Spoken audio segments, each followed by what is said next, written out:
उस साक्षात्कार में उन्होंने जो बात बोली वो सुनानी जरूरी है, और उसके बाद में राहुल गांधी ने जो बोला वो भी आपको सुनाऊंगा। पहले गुलाम नबी आजाद को सुनते हैं, then I will get the reaction. आप तो तभी रडार पे आ गए जब आपने बोला आपको विजिबल प्रेसिडेंट चाहिए। हाँ, तो विजिबल तो चाहिए, क्योंकि जिसको हमने बनाया था परमानेंट प्रेसिडेंट वो रिजाइन कर दिए। तो हमने सोनिया जी को सिर्फ 6 महीने के लिए बनाया था, मैंने नहीं, वर्किंग कमेटी ने। तो 6 महीने जब हमने लेटर लिखा, 6 महीने खत्म हो रहे थे, तो इसलिए हमने खुद सोनिया जी ने कहा था मैं 6 ही महीने के लिए बनूंगी, and that was supported by. लेकिन तो सोनिया जी ने खुद ही बनाया मैं 6 महीने से नहीं रहूंगा। लेकिन राहुल जी अगर विजिबल नहीं रहते तो वो व्यस्त कहां रहते, बिजी कहां रहते हैं राहुल जी? अब ये जाने और वो जाने, ये लोग उनसे पूछे, मुझसे क्यों पूछते हैं? नहीं, पर आपने तो पार्टी का कामकाज देखा, कभी आपने पूछा भी होगा राहुल जी से या सोनिया जी से कि कहां बिजी रहते हैं राहुल जी, इतने व्यस्त कहां रहते हैं? आप जब इनविजिबल होते हैं वो पूरी दुनिया जानती है, आप भी जानते हैं। सुप्रिया जी, वो कहते हैं राहुल गांधी जब प्रेसिडेंट थे वो विजिबल नहीं रहते थे, वो कहां जाते हैं वो हम सबको पता है, लेकिन कोई पार्टी में उस बात को कहना नहीं चाहता। क्या आपको लगता है गुलाम नबी आजाद बार बार लगातार कांग्रेस को मजबूत करने की बात कर रहे थे? क्या कांग्रेस में कुछ लोग हैं जो कांग्रेस को मजबूत नहीं होना देना चाहते? मैं गुलाम नबी आजाद जी के बारे में आज शायद पहली बार एक वक्तव्य दूंगी और आपके चैनल पर दूंगी। गुलाम नबी आजाद जी को कांग्रेस छोड़ने का पूरा अधिकार था, वो एक स्वतंत्र नागरिक हैं, किसी भी पार्टी में जा सकते हैं, कोई भी पार्टी बना सकते हैं जी। लेकिन जितनी ओछापन, जितना छोटा मन और जितनी क्षुद्रता उन्होंने दिखाई है, मुझे दुख है कि कभी वो हमारे बड़े नेता होते थे। ये मैं रिकॉर्ड पर कह रही हूं। गुलाम नबी आजाद, एक मिनट मुझे बात बोलने दीजिए। वो 8 साल की बात कर रहे थे। गुलाम नबी जी की 8 साल की एक स्पीच दिखाइएगा जिन्होंने उसमें मोदी सरकार को घेरा हो। वो राहुल गांधी जी के इनविजिबल होने की बात करते हैं। इन्होंने लाल कृष्ण आडवाणी जी का जिक्र किया, गड़बड़ कर दिया। लाल कृष्ण आडवाणी जी को तो 75 साल की उम्र में मेंटल कोमा में घोषित करके मार्गदर्शक मंडल मुरली मनोहर जोशी, यशवंत सिन्हा, अरुण शौरी जी के साथ डाल दिया गया था। उनके के पैरों के तले से उनकी धोती खींच ली थी। क्या बात कर रहे हैं आप मुझे बताएंगे कि आप लोगों ने अपने लोगों के साथ क्या किया? जाकर पूछिए जरा गडकरी जी से। आडवाणी जी जब मार्गदर्शन मंडल में गए तो वो 88+ चलिए अब मैं बोल के मुताबिक। तो आपको लगता है कि अगर कोई व्यक्ति, और ये मैं नहीं कह रही हूं, ये मुरली मनोहर जोशी ने ऑन रिकॉर्ड कहा है, अगर 75 साल आपकी आयु हो गई है तो मोदी जी आपको मेंटल कोमा में डाल देंगे। गौरव जी रिवर्ट, देन मैं उसके बाद मैं अपने एक्सपर्ट्स के पास आ रहा हूं और ऑडियंस के पास भी आ रहा हूं। जी गौरव जी, कांग्रेस पार्टी के हेडक्वार्टर में धोतियों का बाजार लगता है, ये पता चल रहा है, लेकिन मैंने कहा था ना प्रमाण दे के दिखाऊंगा। ये क्या है? नरेंद्र मोदी जी पैर छू के आशीर्वाद मांगते हैं, जो हमारी संस्कृति है। पैरों के तले से जमीन खींच लेते हैं, मार्गदर्शक मंडल में डाल देते हैं। उनको भी 1 मिनट मिल जाए अपनी बात को रखने। बिल्कुल ओके। देखिए, पूरे देश का सबसे बड़ा झूठा कौन? प्रमाण दे के बात करनी चाहिए। राहुल गांधी, ये सर्वोच्च न्यायालय का ऑर्डर है, इसमें राफेल पे झूठ बोला और उसके बाद कान पकड़ के सॉरी बोली। आई एम वेरी सॉरी, मैं 51 साल का तो हूं पर गलती कर देता हूं, माफी मांगी। ये प्रमाण है, इस पे क्या बोलेंगे? अब आपकी पॉइंट देखिए, आज भाटिया जी को देख के एक बात समझ में आ गई, ये नेता कम एक्टर ज्यादा लगते हैं, तो इस बात के लिए इनको ताली के। अब अपना सवाल मेरा सवाल ये है कि इनको नींद आती है कि नहीं आती है? ये रात में भी प्लानिंग करते हैं कि क्या करते हैं? बात यह है, खुद तो मियाँ नसीहत और दूसरों को फजीहत कराते हैं। बात यह है कि आप देश में लोकतंत्र है नहीं और कांग्रेस के लोकतंत्र की बात करते हैं। पाकिस्तान में अरे आप कहां जाते हैं? बोलने दीजिए, डांटिए मत। किसी की बात सुन लीजिए, इस देश में लोकतंत्र नहीं है, इस देश में लोकतंत्र लग गया तीर इनको, लग गया तीर, लग गया। अब थोड़ा सा एक्टिंग कर लेंगे तो मुझे भी मजा आ जाएगा। अच्छा ठीक है दीपक, अब वो कह रहे हैं कि एक आपको नींद आती है नहीं आती, दूसरा वो कह रहे हैं भारत में लोकतंत्र नहीं। आपको लग रहा है भारत में लोकतंत्र नहीं? बिल्कुल नहीं। क्यों भैया, ऐसा क्यों? देश में कहा 2 अच्छा चला रहे हैं सरकार। भारत में लोकतंत्र नहीं है, ये बोला ना इन्होंने। मतलब यहां सर्वोच्च न्यायालय, प्रधानमंत्री, चुनाव हो रहे हैं। राहुल गांधी जो है जॉर्ज पुनैया से मिल रहे हैं, जो कह रहे हैं कि नहीं, हिंदुओं के भगवान भगवान नहीं है, हमारा वाला ही भगवान है। इससे ज्यादा कितना अपमानित करोगे भैया? उसके बाद भी सहिष्णु हैं, तुम्हारी सुन लेते हैं। और किसी देश में होते ना तो पता चलता कि क्या हाल होता है। और दूसरी बात, इनका एक और सवाल था, नींद आती है आपको रात को? हाँ, मैं बताता हूं। मुझे ऐसा, देखिए मैं हो सकता है गलत हूं, सुप्रिया जी बेहतर बता पाएंगे। जब जब आती है नरेंद्र मोदी जी की आंधी, उड़ जाता है राहुल गांधी। और नींद किसकी उड़ी है मैं बताता हूं आपको। राहुल गांधी किसी मंच पे जाता है, जब वो बताता है ना कि दूध मीटर में लोगे, जी। तो नींद उड़ जाती है कांग्रेसियों की। सारे नेता कहते हैं भैया राहुल गांधी को ना भेजो, 4 दिन सो नहीं पाएंगे। मैथुल साहब आपका पॉइंट क्या है और सवाल क्या है? धन्यवाद अमीश भाई। मैं सुप्रिया जी से पूछना चाहता हूं, अभी मेरी बहन ने ना नैतिकता की बात की, संस्कार की बात की, संविधान की बात की, और उस पर भाटिया साहब ने बोला भी था कि जिस प्रकार का अपमान आपके चुने हुए राष्ट्रीय अध्यक्ष सीताराम केसरी जी का हुआ कांग्रेस कार्यालय में, जिस प्रकार से आपके प्रधानमंत्री जो कांग्रेस पार्टी के समर्थन से बने थे प्रधानमंत्री नरसिंहा राव जी, उनकी अंत्येष्टि पे हुआ, और जिस प्रकार का अपमान लगातार जो मनमोहन सिंह जी के संग करते रहे राहुल गांधी जी, कैबिनेट नोट फाड़ के फेंकते रहे, क्या उसी प्रकार से जो अब नया आने वाला रिमोट कंट्रोल से प्रेसिडेंट है, क्या उसका भी इस प्रकार अपमान करेगी कांग्रेस? ओके, मेरा सिर्फ ये कहना है कि मेरे और इसमें ये अंतर है कि मैं आपके साथ तू तड़ाक पे नहीं उतरूंगी। जो मैंने सीखा है, और मैं पारिवारिक रूप से इनको भी जानती हूं, उन्होंने भी अच्छा सीखा था, संगत खराब हो गई बाद में। मेरा नेता मुझसे कहता है सामने वाला आपका प्रतिद्वंदी है, आपका शत्रु नहीं है।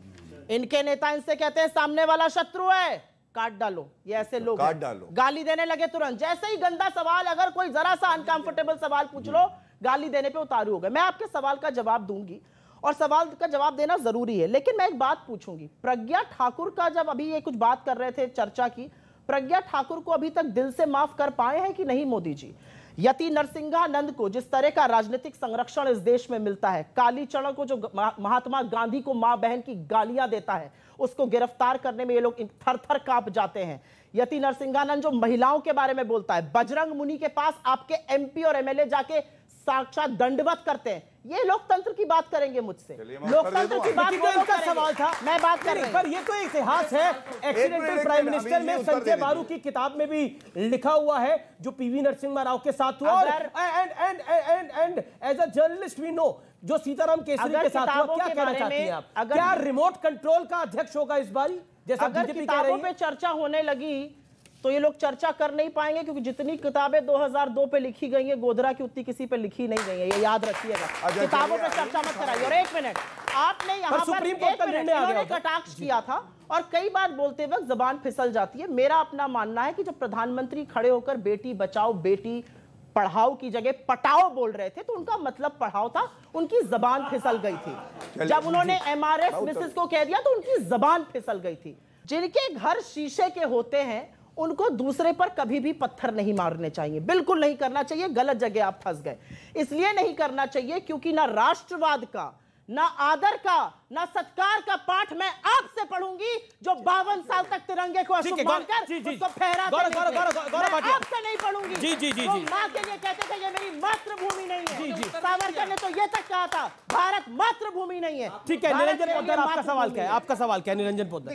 अमीश जी आप समय मत दीजिए, मैं आपसे पता है बहुत विनम्रता से एक बात कहूंगा। सवाल तो सुनिए, सवाल की बात का उत्तर आप बिल्कुल दीजिएगा, पॉइंट तो सुन लीजिए, इकट्ठे दे दीजिएगा। कोई बात नहीं, राहुल लालू राजनीतिक विश्लेषक को सवाल ले लीजिए। मैं जरूर लूंगा भाई साहब, आपका सवाल क्यों नहीं लूंगा? मैं कह रहा हूं कि देखो अच्छे से सवाल पूछेगा नहीं, अभी आपके ऊपर भी चढ़ जाएंगे गाली। कोई बात नहीं, प्यार से पूछिए। भाटिया साहब, हां भाटिया साहब, कंफर्टेबल क्वेश्चन से परहेज है। भाटिया साहब, मेरा सवाल ये है कि अगर इस समय हम लोग लंबे समय बाद देख रहे हैं कि भारतीय लोकतंत्र में एक आलोचना का विषय होता था कि बड़े राजनीतिक दलों के भीतर आंतरिक लोकतंत्र हम लोग नहीं देखते थे, ये आलोचना होती थी हर तरफ कि बड़े लोग जो राजनीतिक दल है उसमें आंतरिक लोकतंत्र नहीं है। वैसे समय में अगर कांग्रेस के भीतर चुनाव हो रहे हैं तो फिर उस चुनाव के बाद जो अध्यक्ष आएगा उसको पहले ही क्यों इस अविश्वास के धारे के हिसाब से देखा जाए कि भाई वो रिमोट कंट्रोल ही होंगे? अगर हम लोगों ने यह भी चीज देखा कि 2004 से 2014 तक मनमोहन सिंह प्रधानमंत्री रहे इस देश में, आपको याद होगा 1, 2, 3 एग्रीमेंट आया, तमाम लोगों ने विरोध किया था, वामपंथी पार्टियां बाहर चली गई थी, कांग्रेस के भीतर भी बहुत सारे लोग तैयार नहीं थे, उन्होंने स्टैंड लिया और वो बने हुए रहे। तो एक तरह से 2009 का चुनाव भी आपको याद होगा, उनके ऊपर भी, चूंकि मैं इसलिए उदाहरण दे रहा हूं कि उनके ऊपर भी यही आरोप लग रहा था कि वो रिमोट कंट्रोल प्रधानमंत्री थे, जबकि 2009 में जनता के सामने में आप कहते हैं Manmohan Singh remote control prime minister नहीं थे, और जो अध्यक्ष होंगे उसको हम पहले ही कैसे मान लें? ठीक है, आप प्री नोशन के साथ क्यों चल रहे हैं? ये रिमोट कंट्रोल प्रेसिडेंट ही होंगे कांग्रेस के, है ना, इसलिए ये सवाल उनका है जी। देखिए मेरे भाई, आपने बिल्कुल सही बात कही। मैं आपसे आपके सवाल का उत्तर देते हुए एक बात पूछूंगा। चुनाव प्रक्रिया चल रही है, 11 इकाइयों ने पहले ही रेजोल्यूशन पास कर दिया प्रदेश की कि जो गांधी परिवार कहेगा वही ठीक है। आप बताइए चुनाव निष्पक्ष और सही है? आप बहुत अच्छे विश्लेषक हैं, आप बताइए हाँ या ना में। मैं हाँ या ना में पूछ, आप हाँ, मैं ये नहीं कह रहा हूं। अच्छा सुनिए, चलिए आपको कोई बात नहीं। 11 प्रदेश की इकाइयां, चुनाव अभी चल रहा है अमीश जी, और पहले ही बता देती हैं कि जैसा गांधी परिवार कहेगा वैसे ही होगा। तो ये कितना ठीक है आप बताइए। अब इन्होंने बात करी कि देखिए शब्दों की मर्यादा रखनी चाहिए, सब अच्छा रहना चाहिए। अच्छा, जबान नहीं फिसली, दिमाग फिसल गया था किसी का। कौन कह रहा था चौकीदार चोर है, और वो भी देश के चुने हुए प्रधानमंत्री को, और बाद में माफी मांगी? दिमाग फिसल गया था। दूसरी बात, खून की दलाली, मौत का सौदागर। हमारे बहुत अच्छे संस्कार हैं, यही आपके संस्कार हैं। और आप कह रहे थे ना कि माफ नहीं किया जाएगा। अरे अशोक गहलोत ये वो हैं, हमारी बहन के साथ दुराचार होता है अमीश जी, मुख्यमंत्री कहता है ये छोटा रेप है, ये छोटा रेप है। अब वो अध्यक्ष बनने जा रहा है। आप सोचिए भारत के लिए क्या होगा जब ऐसा एक अध्यक्ष कांग्रेस पार्टी को मिलेगा। और तीसरी बात, क्योंकि इन्होंने व्यक्तिगत टिप्पणी करी और मैं उसका उत्तर दूंगा, हर चीज और सूद समेत दूंगा। सुनिए, हर चीज व्यक्तिगत ही लगने लगती है आपको। अभी देखिए बोल रही थी ना, सब कुछ इन्होंने बोला, मैंने कुछ नहीं कहा। आपके भाई, how many skeletons are there in your cupboard कि आपको हर चीज ही मेरी व्यक्तिगत लग रही है? कांग्रेस पार्टी में एक स्केलेटन है 51 साल का, जिसमें ये लोग जान फूंक रहे हैं, लेकिन वो जीवित नहीं हो रहा, वो मृत ही रहेगा। सुनिए मेरी बात, राहुल गांधी जीवित क्यों बोलते हैं? मैंने नाम भी नहीं लिया, आपको कैसे पता? नहीं, आप जिस तरह की बात, नहीं गौरव, आपका जो इशारा था मुझे लगता है एक डेकोरम मेंटेन करके डेकोरम मेंटेन रहेगा। इनके बीच में मैं नहीं बोल रहा, क्योंकि दिखाना चाहता हूं फर्क क्या है। जब आपके पास तथ्य होते हैं, देखिए संस्कृति आपने दिखाई है। तभी एक कहावत याद आ गई, खिसियाई बिल्ली खंबा नोचे। अब खंबा तो इधर ही है भैया, चढ़ जाओ। क्यों बार बार बताइए? 4-4 मिनट बोलती हैं, हम अपनी बात रखते तो बीच में आ जाती है। देखिए, नैतिकता की बात कम से कम कांग्रेस पार्टी ना करे, और सुप्रिया श्रीनेत यहां खड़े वो ना करें। ये देखिए 3 कागज दिखाऊंगा जरूरी। ये है 29 मार्च 2019 का। कह रही हैं मैं पत्रकार हूं, अब इस्तीफा दे रही हूं, अब जो है मैं पत्रकार नहीं रहूंगी। ठीक है, और 29 मार्च को ही, ये देखिए प्रमाण के साथ आए हूं, इधर उधर की बात नहीं, इनका नाम आता है नीचे, महाराजगंज से ये लड़ेंगी। ये कैसी पत्रकार थी अमीर जी? आप पत्रकार हैं, और जो है उसी दिन अभी रिजाइन करे, कल आपको पार्टी टिकट दे देगी। आपकी निष्पक्षता का क्या?